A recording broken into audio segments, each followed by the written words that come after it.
So, oh, see, I even got the title wrong. The play of formulas in text and meditation. There we go. Now everything will be fine. In early Buddhism, um, the play of formulas is a theory of composition for the early Buddhist discourses. I talk about Pali materials, and I'm not going to talk about this today, but I think there's good enough reason to stop comparing all the different versions, the Chinese with the Pali and the Sanskrit. Not that we can't learn much from that, but the idea that we can get back to some original version of the text is kind of blinding us from seeing the creative dynamics that they're packed with. Just like any religious tradition, text, and also many things beyond text are deeply creative. They're meant to arouse people in different ways. And the play of formulas is a specific technique for the manner in which I think, at least, I mean, the manner in which I think the early discourses were composed. Now that the play of formulas basically is a kind of theory that explains a kind of more coarse method of composition for more literary discourses in the Majjhima and Digha Nikayas. And I'll show you how we'll be beginning to advance from there further down the road. So the Paticcasamutpada of early Buddhist textuality, right? It's a whole kind of world. I basically want to say generally that it's a vast network of texts. We have so many different kinds of texts, and there's no central agency. There's no one editorial committee. There's no one author.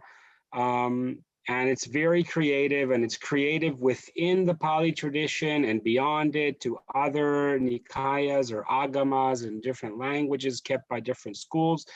There are real reasons why we have so many texts, so many different kinds of texts.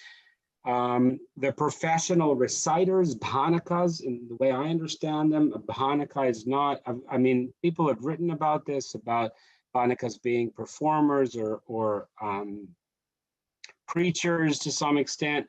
I would also add, I'm not going to talk about this today, but the bhanakas are different methods of elaboration upon the teachings.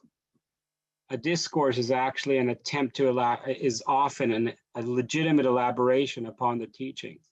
So there's this vast net of formulas, of discourses, of authors, reciters, different types of transmitters. And it's just pretty much like the Buddhist view of the self. There's no one central guy there controlling production. So who does have agency in the system? First of all, it's the formulas. The main thing I'll be saying today is that the real text of early Buddhism are formulas. We're used to reading the discourses, we're used to comparing the discourses and seeing what, say, the Chinese and Pali and Sanskrit have in common, and that supposedly predates the first schisms. But what we actually find, I think, I mean, it's a question of interpretation, and I've done some comparative studies. I don't read Chinese, but I've used research assistants and done some comparative studies. What we find is that there's a kind of general outline that's shared, but the details can vary, and the variation is important. It's not something to be downplayed as a mistake, either of memory or of transmission or somebody got something wrong. This is what the texts are about. They're about articulating Buddhist Dharma in new and legitimate ways. The formulas mainly themselves.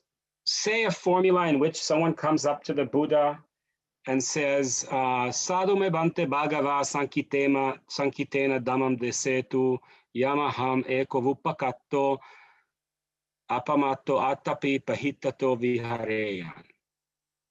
It would be good, Lord, if the Bhagavan, it would be good, sir, if the Bhagavan would teach me the Dharma Sankitena, like a condensed version, so that I may abide alone, withdrawn, apamata, diligent, call it. Atapi is like how do we say it?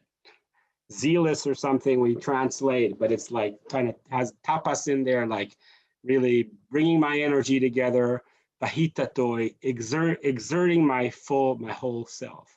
So if just, I mean, this is the formula that's been in my mind mostly. And I'll tell you later, I'm becoming a Samyutta Bhanaka, and I've been learning text by heart. This is one that's really stuck recently. There are others.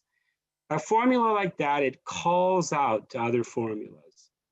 It's suggestive, it's expressive, it's packed with meaning, and it's got different potentials that are not just exhausted by some doctrinal content. One should practice alone. One should be diligent. There's an image, there's a kind of a poetic rhythm of the imagination working towards it's an intensification within the formula. There's a lot of things to be said about it. And so a formula like this, in a very Deleuzian way, if you know the rhizome, connects to other formulas and new texts are created because that's just, and so long, this is the idea in the play of formulas, so long as we're copy pasting formulas that are already authorized by the tradition, any combination more or less goes.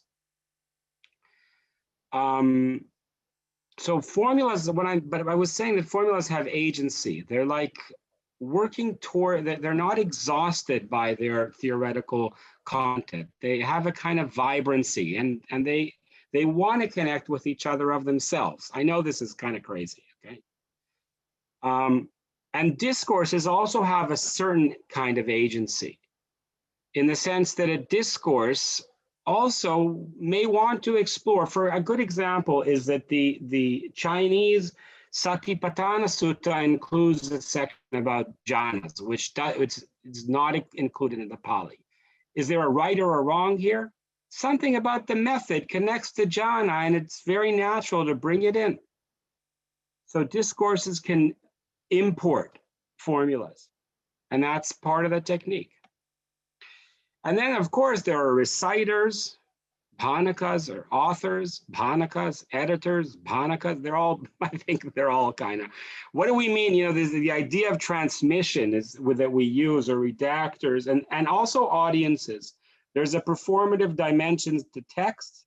It could be a performative, can be alone in your meditation, in your recitation. Performance can be among monks, even reciting together, but also, I think, composing together. But there are also public contexts. There's so many. And I mean, I thought I was going to talk about the Patika Sutta today, which is my favorite example of fun and play and entertainment and laughter and the Nikayas, but the Pali class chose to focus on more philosophical materials, which actually suited my inclinations for the talk today. But just to say that audiences are part of the agency here too. There's a lot going on. So if there's a sutta that forms the basis of someone's exposition in this setting or another, and there's this response or that response, or a new idea comes up, so that can then be reworked into the text. The text as we find it, I think it's more of a literary composition. I'm not trying to argue for a Perry Lord theory here, and I'll maybe say something about that a little more. That was most of the discussion in Buddhist studies about the nature of world Buddhist literature has been around the Perry Lord theory. So I'm not trying to bring Perry Lord back to life here, but I think that the extreme of rote recitation as the sole textual practice is wrong. So then to say again, also I want to add meditators to this list of reciters, authors, etc. Because these are textual practitioners. These are people that are doing things with text. They're not just preserving the Buddha's words. They may be preserving certain words, or they certainly care for the words. I mean, there's of course a lot of awe and respect, very deep respect for the Buddha and anything he symbolizes. But texts are an actively moving and evolving phenomena. And people who are using the text are textual practitioners. And basically, the point I'll be trying to make today is that the text is a kind of meditation, or it can be. Okay, so we have formulas, text, whatever level. I mean, we use the word text as if it's a given, but it's a very kind of versatile category, and it can be dynamic and changing. And so formulas, text, and people work back on each other. So it's a realistic Nagarjunian or maybe Deleuzian approach to Buddhist scripture in a sense, what I'm sharing. And Bob, this is really where my Nagarjuna and the Pali Suttas kind of seem to have connected. I guess there's no other way because that's what my mind has been through. So that's the Paticca Samutpada, my talk at Berkeley. I mean, a lot of stuff are going on, not to mention COVID and the weekend, whatever, but to let you know what to expect, I'm going to be bringing out ideas from my book forthcoming with Oxford, Visions of the Buddha, Creative Dimensions of Early Buddhist Scripture. I'm not going to give an overview of the whole argument here.